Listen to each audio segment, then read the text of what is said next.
அனைவருக்குமே வணக்கம். சற்று முன் கிடைத்திருக்கக்கூடிய ஒரு மிக மிக முக்கியமான செய்தி ஒன்று வெளியாகியுள்ளது.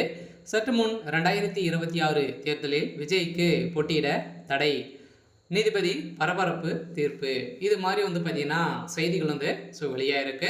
அதிரடியாக பார்த்தீங்கன்னா அதிரடியாக கரூர் வழக்கின் மூலமாக சம்பவத்தின் மூலமாக தாவேகாவுக்கு ஒரு மிகப்பெரிய பின்னடைவு தேடி தந்தது. இதை தொடர்ந்து பார்த்தீங்கன்னா விஜய் அவர்களுக்கு தலைமை பண்பே அவருக்கு கிடையாது அப்படின்ற மாதிரி அதிரடியாக பார்த்தீங்கன்னா உச்சநீதிமன்றமே தீர்ப்பு வழங்கியிருந்த நிலையில் அதிரடியாக இதை எதிர்த்து தாவேகா தரப்பில் பார்த்தீங்கன்னா மேல்முறையீட்டு இட்டு இருந்த நிலையில் அதிரடியாக இந்த வழக்கை சிபிஐக்கு மாற்றியிருக்காங்க.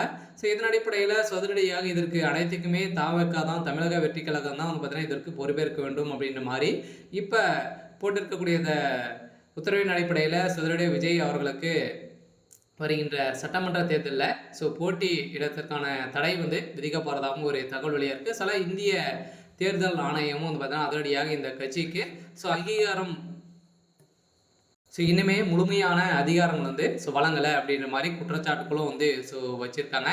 சில இந்த கட்சி இன்னுமே அங்கீகரிக்கப்படாத கட்சியாக தான் இருக்கு.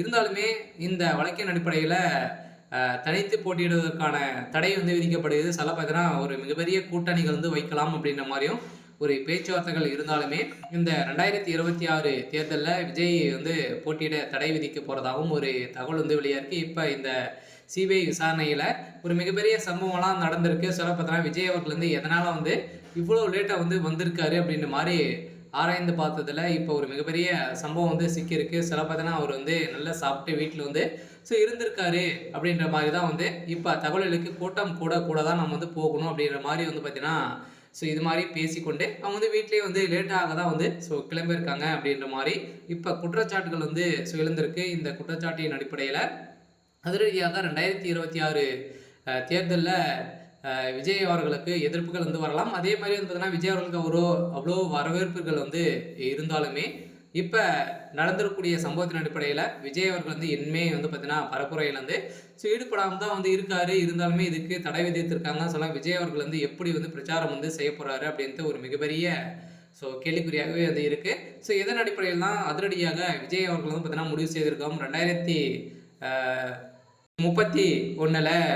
போட்டியிட போகிறதாகவும் ஒரு தகவல் வெளியாக இருக்குது. சில பார்த்தீங்கன்னா அதிரடியாக விஜய் அவர்கள் தலைமையத்திலேருந்து ஒரு பரபரப்பான ஒரு தகவலாக தான் வெளியாக இருக்குது. இருந்தாலுமே என்ன நடக்க போகுது அப்படின்ட்டு வெயிட் பண்ணி பார்க்கலாம். இது மாதிரி செய்திகளை தெரிஞ்சுக்கணும் அப்படின்னா மறக்காமல் நம்மளுடைய சேனலை சப்ஸ்கிரைப் பண்ணி சப்போர்ட் பண்ணுங்கள். தேங்க்யூ.